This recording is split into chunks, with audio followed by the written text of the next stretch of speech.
every voice matters. Yeah. Yeah, and it's... And if we don't listen to them, Yeah. then what's... Yeah, but if you don't value them, if you don't respect them, if you don't see that, then why should they work for you? Why should they be creative? Why should they come up with new ideas? Yeah, exactly. Right? Yeah, Well, you need they're to create an environment where people like to do that. Right, I think that's important. But regarding AI, I think you're so right. It's almost like inherent revisionism, Yes. right? Because it just builds on incomplete information and builds and builds, and builds, which is why someone recently asked me, like, are you scared to lose your job because of AI? And I said, well, I hope that I'm creative enough Yeah. to not lose my job to AI, because one thing AI can't be is creative. Yeah. All it does is build on existing stuff. And the point is that if I'm out running and I see a certain tree in a certain way, it could trigger to me to have some kind of idea.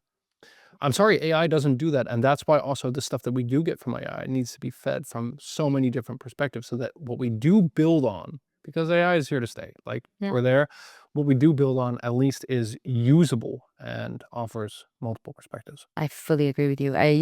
People are saying that, oh, there's the posts online, they're so ChatGPT driven. The ones I love are the ones that bring in people's experience, because then they wrote it, right? Because that's where the value is, and the integrative thinking and creativity that comes from human beings, like you say, it's not there yet. Yeah. So fantastic, like one very basic example is, if you've got a flower shop and you're not selling enough flowers, let's just use that as an example.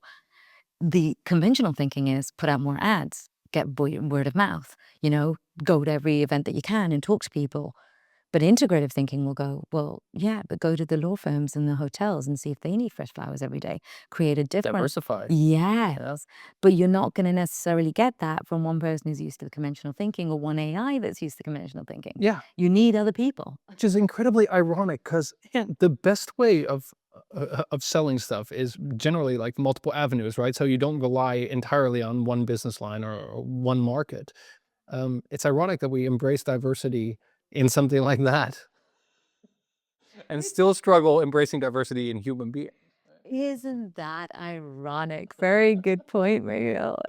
Do you know, this is the thing that blows my mind, is we have all these statistics and all these studies that tell us how beneficial it is, and yet we're still rallying against it. It's incredible. It's really, in my executive coaching, one of the things that I find very interesting is every time, and I hate to say, but it's very stereotypical, is that the men will come in and I say, what do you want to talk about? I want to talk about DEI.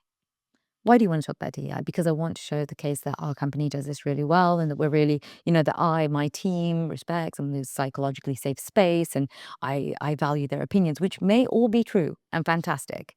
Every woman from the same company comes in and says, I'm still not listened to at the corporate table. I still don't feel like I'm treated as an equal. I still, so here we're talking global strategy leaders, global businesses. And the men will still come in and say, I want to talk about how well we're doing this. The women will come in and say, we've got so far to come. And I don't want to make it a gender issue, but this is the block that we seem to have. We think we're doing well, but unless it's in the DNA of the company and you can really action it and see it, it's still only lip service. And it's scary to have to ask whether or not you're doing well, right? I can imagine that as a company that you're trying and trying and trying. And like this DEI initiative from this communication company that I work for, they probably thought that was a really good idea. It really, really, really wasn't.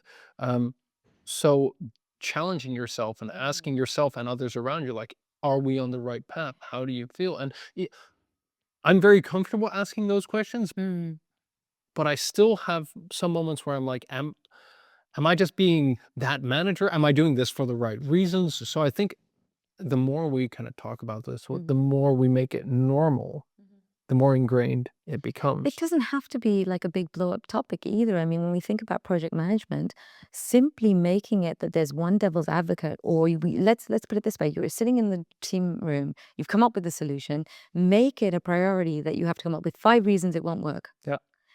Doesn't matter what they are. Just make it like part of your failure learning and sharing initiative. That, okay, that sounds like a great solution. Yeah. How could it not work? Yeah.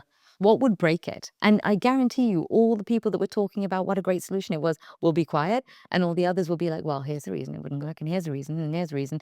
And then you start to embed, because it doesn't have to be, oh, let's do a DEI practice. We need to like label everything. Yeah. Just Right. It's not just a buzzword, right? yes, don't label it, just do it. Like create actions in the how to do it rather than talking about it. So by having a devil's advocate, by having that challenge as part of the project, not because we're trying to be diverse, already creates unconscious bias, initiatives, whatever, because you're listening. It's like everybody was really, you remember everyone was so big on failure sharing for a while there. Everyone was talking about it. Nobody was doing it well, but everyone was talking about we should fail and learn. It was an entrepreneurship thing, right? It becomes a humble brag, right? Yeah, it's a humble brag. Yeah. But what they don't do is actually, we reward winning so much. Remove that. I would actually remove it in projects. Yeah. Make it that if you're not sharing and you're not learning from each other and you're not growing from the failures, that if one person fails on the team, the whole team fails. Yeah. What do we learn about it? How can we change it? Reassess it? We don't do that. We don't do the full scope of what it's actually about, which is recognize it, define it, say what went wrong, learn from it, and everybody can do better from it, right? Yeah. We don't do that. But that's because, again, like people see, or at least that's because one of the reasons might be that people, again, see this as a corporate exercise and not just the reality of life. Yeah. Because it is often. Yeah. It Either is stuff, often. oh, well, share your failures. I work too hard. I care too much. What are your weaknesses in an interview? Not That's what me. it used to be. It's mean, but it still happens. And that's why I was helping someone apply to jobs. They'd been getting rejected over and over and over. And this person posted on their LinkedIn in the vein of being honest and transparent, like, I've gotten over 200 rejections in the last month. And I said, so I get that you're being transparent and honest, but if I'm an employer and I see someone get rejected 200 times, I'm like, why would I even bother? There's It's a something numbers going on. game. It's a numbers game. But the point was like, Yeah. the conversation we need to have is about honesty and growing. It's not just this knee jerk, like everybody's talking about failures. Where did I fuck up? Oh, I did everything wrong. And then you completely missed the point. It's about growth Yeah. at the end of the day, right? Well, AI is a great example, isn't it? The minute that started, everyone's talking about it without fully understanding what it is or how it impacts their business. But everyone's talking about it. And suddenly I think there was somebody who told me he worked in a very large global industry, and he's a company, and he said, we bought 2 drones. And I said, for what? Well, because we had the budget and they wanted us to, get in on this like 3D and drones and like different visualizations. And I'm like, to what end? I don't understand. The same thing happens with AI. Oh, software as a service, right? SaaS companies are doing it everywhere. Oh, we've added AI. I didn't need AI. It's not useful here. So why am I paying more for this when I didn't need it? Like, you know what I mean? So it's just this idea. It's the same thing. It's like we talk about it because it's trendy. Yeah. And DEI is no longer trendy because of everything that's happening in the world today. Yeah. So therefore we'll stop talking about it. We'll remove the programs. Well, you know what? I don't think we need programs to be DEI companies. Yeah. We shouldn't have divisions. We shouldn't have silos that are DEI. If you shut that down, it shouldn't mean the rest of the company suddenly stops. Yeah. Right? Or stops thinking about it. It might even work In our advantage. counter progressively. And it reminds me of, I use this anecdote a lot, and I'm sure my colleagues will be bored of this, but I worked at a scale up and we had a true work hard, play hard culture. And it almost like makes me sick saying that out loud. And that's the point. That's what we did.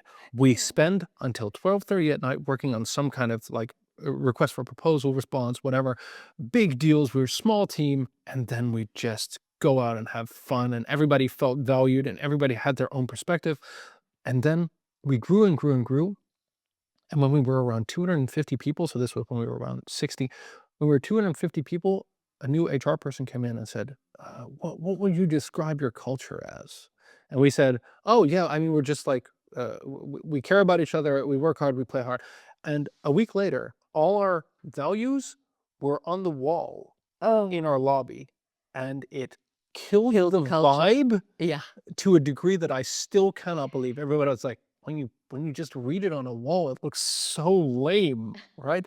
And I think this aligns with the whole DEI department. Like, culture is people. DEI is people. As long as we have conversations and listen, Don't we tell me, show me. exactly, Yeah. exactly. And to be honest, it really isn't that hard. It really isn't that hard to just take that step back and say, what have I been taught? What have I learned? What is my black box, right? What do I not know that I don't know?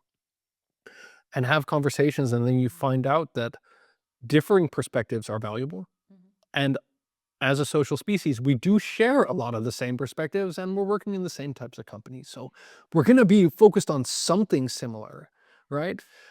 So bringing it back down to the basic level, which is working together with Mm. human beings, because businesses are just human beings, Mhm. really shouldn't be made this complicated. And like listening and being open really helps. And like you said, recognize your own biases or your own ways of thinking. I mean, it's totally natural that we have an affinity bias. It's the reason that Canadians look for Canadian flags on the backpacks, right? Yep. We want to talk to people who are like us. You're like, oh, that's exactly how I would put it, Bob. You want that. And so you hire that and you build teams around that. That's where you go wrong.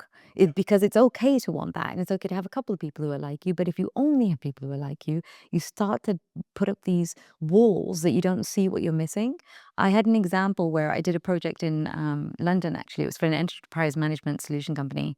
And it was around what you're saying, 260 people, 280 maybe. And I was going in there to analyze personality. Mm-hmm. Analyze personality and the impact on sales. And it was really an unheard of situation where they gave me all of their information, not just on their sales, but on their people, on their Yammer usage, on every metric wow. that they had collected, I got access to. And at one point, one of the managers before it started said, and I wish he hadn't said it because then it really triggered for me. He said, there's one person that we've hired that we don't think fits. And I'm curious what your data is going to say about that. But it was interesting. So what happened was, Poisoning the well, right? well, a little bit, but it's interesting because it was so clear. He didn't have to tell me, it was so clear. Oh, really? Yeah. So what happened was, and that's why I wish he hadn't told me because I wanted to see it in the data, Yeah. right? And what happened was, is a sales company for enterprise management solutions. And so they had hired, their affinity bias had gone so far and implemented groupthink. So they hired people only like themselves. 279 people were extroverted. One was introverted. Oh, no. And when you looked at the information, the other information that was listed, financial, profit, longevity of relationships, guess who was winning? And the reason is that they'd always thought that extroversion, we talk to people easily, we go out, we get along, we socialize, like, sales in the old days. You go out and you have a drink Yeah. and you take people out and show them a good time. And that's how sales happened. And what they neglected to see was, so they thought he was not fitting because he didn't go out for a drink with them after work and because he didn't go on Yammer and share his perspectives. Yeah. That's because he's an introvert and he just wanted to go home because he felt drained and spend time with his family. He didn't need to go out for a drink. That was not his way. Didn't mean he wasn't committed to the company. Didn't mean that he wasn't successfully achieving what he needed to achieve. But because they were so fixated on a good culture means we socialize. Yeah. And we go out and we do that. You forget that there's some people who will socialize during the day, but they need to go home afterwards because they need. So basically, he was their biggest profit earner and they thought he didn't fit and they were about to let him go. That's incredible. It's totally insane because they were good people. It's not like they were trying to be biased, but that's what these biases do, affinity bias. And then you get into groupthink and then the halo effect and must be great. And we can't allow that to happen. It's like confirmation bias. We always want people to agree with us. Yeah. Right? We look for people, oh, my manager agrees with me. And Yeah. that's not what find somebody who doesn't agree with you. And then let's talk. I think a lot of that is around people thinking that disagreement means something bad, Yeah, a conflict. a conflict. And Yeah. I think briefly going back to your point about introverted and extroverted, I've seen this firsthand in myself where like I can be very extroverted and people see me as extroverted. But when my battery's empty, my battery's empty. And we were talking about this before we started recording, Yeah. that like leaving when you want to leave is something magical, but also other people giving you that space. And I think that's a bit of inclusivity as well. Yes. It's one of the things I discussed with my team. Like you are never, never obligated Mm-hmm. to be part of any party. I love it if you love it. But if you love it and then you don't love it, then you also just leave, and it just creates far more flexibility and pleasure on the level that you want to experience it, as Absolutely. opposed to just doing stuff for other people that you don't really feel comfortable with, Well, right? ironically, that's exactly what they mean by psychologically safe space. Yeah. Like you said, people hold the space for you to be able to be who you are. Yep. That's exactly what it's become the buzzword, psychologically safe, psychologically safe. But are you actually creating that space where people can dissent? They can disagree, they can fail, they can leave early, they can, like, I mean, there's Yep. so many different aspects to that safe space. And it all means no judgment and valuing the person. Yep. I agree completely. I also think there are um, social norms, structures that kind of almost prohibit this from being implemented correctly. Like, oh, what is disagreement? Like, what is too harsh? I once heard someone say that I was too direct. I'm like, what do you mean? Like, can you give me an example? And they're like, well, you said about this certain tool we were going to implement. You said that if we did that incorrectly, it would be a shit show. I'm like, but it would be a shit show, and it has nothing to do with you. It has to do with the project implementation. And that really got me thinking, like, I don't want to dilute my personality and my drive in a way that makes it so that everybody sits across from each other and say, am I allowed to disagree? Oh, yes, I value your input. But like, how do you create that balance in teams? Do you know what? I mean, there's so much to that. And it's, again, it's this human being thing. People who take it personally, it's because, and I used to be one of these people. Like, if you insulted my work, it felt like an insult to me. Yeah. And only in later years do you realize that, oh, no, that's just the work. It's nothing to do with me. But that confidence and that ability to know, hey, like you said, you're firm in your job. We're not talking about you losing your job. We're trying to get you to be better. Having that conversation up front and then saying, so if I say this, it's not about you, it's about your work. How many times do you hear leaders say something like that, Yeah. where they don't explain or don't talk to the person? Is this too much for you or is it not? I went once. I was at a bank, and they had us fill in a form on the first day, and it was like, how do you want to be celebrated if you do well?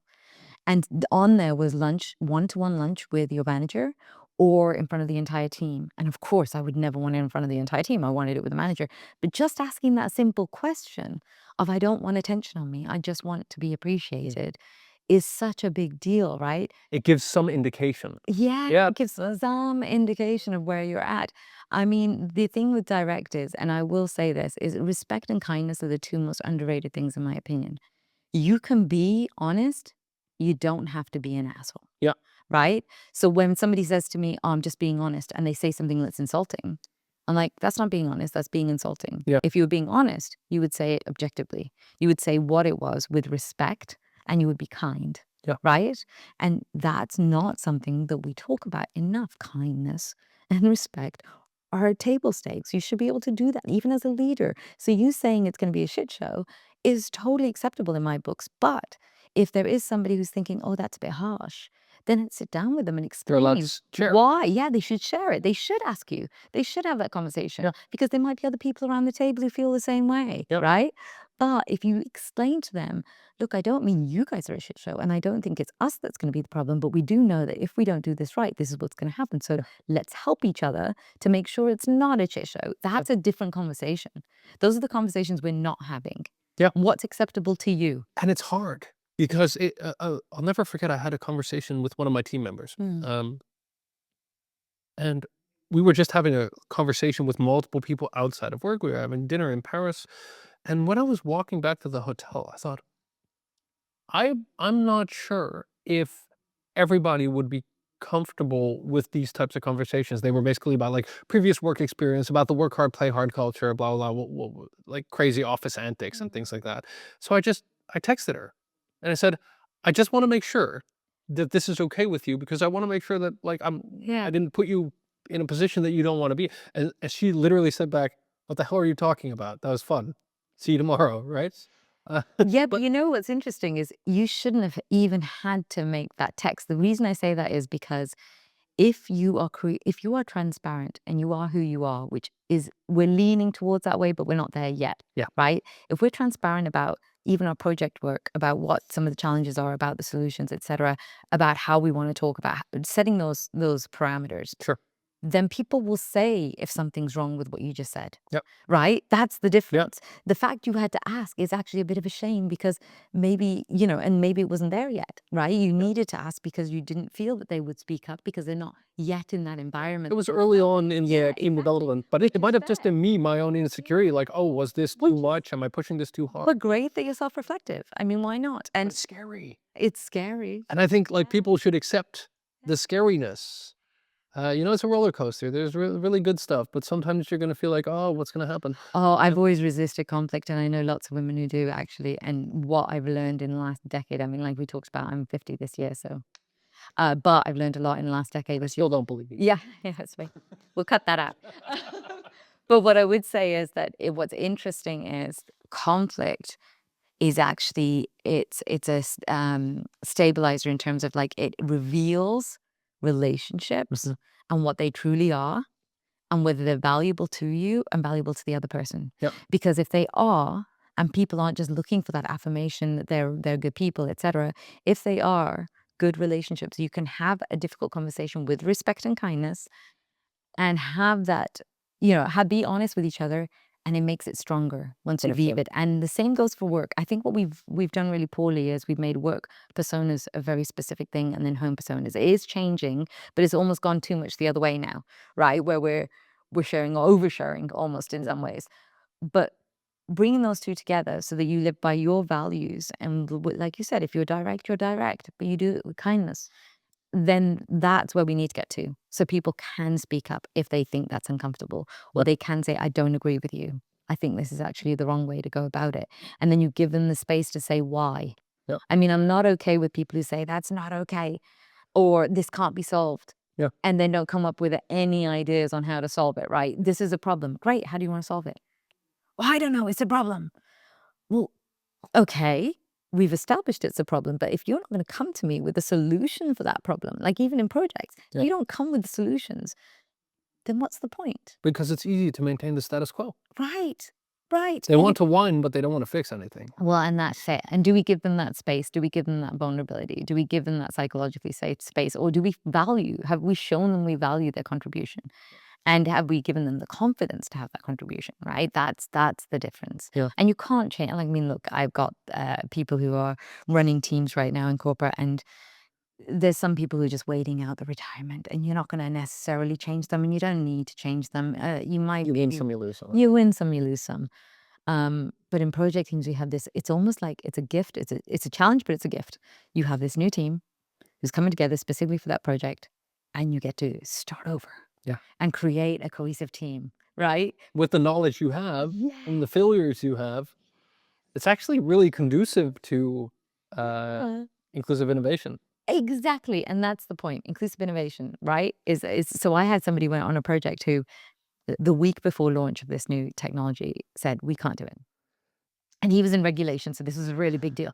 But I knew that we could, because he wouldn't have said it at that late stage if that was the case. But what it was he just wanted a one-to-one because he didn't feel like he could speak up in that group, and he wanted to be heard. Right. He wanted to be heard and listened to and acknowledged that this is what's happening, this is how we need to do it. And we easily came up with a solution, the two of us, for whatever was concerning him. But that was a big lesson to me, that even when we're all getting along in the meeting, not everyone is actually feeling heard. Yeah. So take time to do one-to-ones, but we as management level, upper management level, give our project managers enough leeway that they can do that? Yeah. Or do we overslam them with so much that they can't do it in a 12-hour day? Yeah. That's also part of what we can change, right? Yeah. And it is complicated, finding that correct cadence and the balance between being goal-orientated, being individual, and being a team manager. It's tricky. I think one of the things that worked very well for me was that I would always have one team meeting every week, and then individual 15-minute catch-ups with every single team member. And we had one simple rule, and that was, you can whine all you want, but there has to be a solution at the end. Or a path towards a solution. I'm happy to help you there, but it can't just be like the 15-minute whining session and then you hang up the phone, right? But what it helped with was that in the group session, you're both mostly thinking about it. Where are we going together? How can we help each other? And then in those individual sessions, you indeed get the veneer almost, right? It's like, oh yeah, and I'm also working on that project, but I don't feel very comfortable with that, or I do feel very comfortable with that. One of the, do you know what a big rule for me is like? So I think I used this example in a previous presentation with my mobile expense, and it was, this all hands meeting, and all hands meetings by tradition are for everybody to have a say. And in this particular case, it was just 2 hours of the manager talking. I've had 15-minute stand-up team meetings where the manager said nothing. And it was just us discussing what we were doing in our projects. And we found synergies and ways to save money just by having that 15-minute conversation every Monday morning. But it happened because he was there to guide, and so was our other female manager. They were there to guide, but it wasn't their meeting. Yeah. So Wasn't about them. exactly. And that's actually what led our strategy, Yeah. is those meetings that we had. And so then you have your 15-minute one-to-one. Great, you feel heard and valued. Interesting, but it doesn't happen everywhere. It Exactly. does not happen. Yeah. I think a big part, and this might be a bit of a jump, but that's fine. Um, and maybe this is my personal bias speaking, but ego plays a big role in business. And I think one of the things that's been hardest for me is trying to reduce that. You're never going to remove that. And by the way, I'm very proud of what I do, and I think everybody can be proud of what they do. They can be if they have something to be proud of. But reducing the need to insert yourself into every conversation, because what you're just saying makes so much sense, right? The manager is there to facilitate. It's not there to constantly guide the way specifically. And moving towards that, what you'll see is at the beginning, you'll feel very kind of I felt quite You wanna lost jump in in. giving my team more. I was like, I don't know if that's the correct, like that's the best. And one moment I was like, wait, it doesn't necessarily have to be the best, and not everything has to be exactly what I think. Because again, maybe that's just my own bias thinking that I'm the best at everything, right? And what you get is you get more openness, you get more freedom, you get better solutions, and sometimes you get worse solutions. And that's when you step in and say, well, I wouldn't do it that way. This is the way that's worked in the past, right? Let's do it this way. Or challenge them and get them to come up with a better solution Yeah. by saying, "Oh, I know this happened." And do you know what the thing is? Don't discount the experience that, leaders have. There are leaders who have great experience and definitely should use it, but they also realize that people will not learn or develop if they're constantly jumping in. And it's that level of leadership that's required. And not everybody who's good at their job should be a people manager. And that's something that we talk about, is 100%. like, you need to step back from this and do expert promotions. Yep. Where they get to influence and mentor, but they're not necessarily people managers. And then they can still enjoy what they do. That's the other thing. We take people out of what they're really good at Yep. and make them people managers, but actually they loved what they did. So that's also now weighing on them, right? So Yeah. they're not doing what they love. Like technology is a good example of that, right? You come out of the coding, which maybe you don't want to do anymore, and then you become a people manager, but you're not trained for it and you don't know, and then you feel like, oh, Yeah. I'm not a great people manager. I don't enjoy it. I don't want to be the disciplinary action. I don't want to give you a raise every year. I'm not interested. Talking about your career and what motivates you and what gives you energy and how you can be of value, that interests me. Yeah. Right? But not the disciplinary piece. I have no interest at all. Right? So there you go. So we've had a lot of topics that we've covered today, and this is a podcast that I prepared for more than I normally do. I think we discussed this earlier. Well, like there's some things that I don't want to forget. There's also I want to make sure that I don't say anything too overly stupid or biased or blind. I hope I've succeeded, by the way. But I think it's really all about perspective and people, right? If I have to summarize everything, it's about having that conversation. And you mentioned a couple of things: being empathetic, being kind. Um, these are very nuanced concepts. And how do we get to an understanding of what works for who is by having that conversation, by engaging? And I think that's what equity and inclusion really are, is finding out how people want to live Yeah. and bringing that all together in a way that you end up succeeding at your goals at a company. Because I always say, we do get paid. We do get paid, so there are things we have to achieve, but the way we achieve those things, that's an ongoing conversation. What are your final thoughts around this? I mean, I would bring it back to, I think leadership is shifting, and it has to. And it has to be more honest. I think what leaders neglected, maybe through ego, maybe through hubris, I don't know, they've neglected to recognize that people see through you. People can tell when you're faking it. They can tell when you don't mean something. And so even if, we're not all the same people, and thank God, because we need both levels, right? My example is always, you're either intellectual or you're operational. We need both. We need people who think about strategy, we need people who do it. But we judge each other, right? A lot based on that. And both those people need different motivation, different energy levels, right? And one of the new tools I use is motive structure analysis, is a German tool. And it basically tells you where you get your energy from. And if we understand that, we can build environments and roles that suit a person and bring out the best in them. But it takes work, like you said, it takes work. But here's the thing, inclusion is the driver of innovation. It creates this opportunity. Equity creates opportunity because you no longer have to worry about whether your voice is heard. Yep. You've leveled up the playing field, and now you have this opportunity to contribute. And everybody wants to contribute. So what I would say is every voice matters, but we just got to learn to listen. Right? It takes patience, it takes work. If it was easy, everyone would already be doing it. Yeah. But I truly believe that the companies who find this golden ticket of leveraging DEI, leveraging diversity, cognitive diversity for inclusive innovation, they're the ones that are going to win. And I hope they do. I really do, because thank goodness for them that we are driving towards that, because they are the companies I want to see in the future. I don't want to see the ones who can easily remove a DEI program and it's not in the DNA, etc. I want them to lose, and we can help that. Go for the companies who have those programs. Make sure your voice matters, and make sure it's got good leadership, Yeah. and you're good to go. I'm not going to add anything to that. I think that was the banger of a closing argument. Raj, thank you so much for joining. Really happy we're here, and this is everything I hope for in the way that we had this conversation. Organic, real, talking about things that matter, and I think these things should matter to everyone. Thanks for watching. Stay tuned. Next month we'll have another guest speaker talking about myths in AI in project management. So definitely don't miss that. See you soon.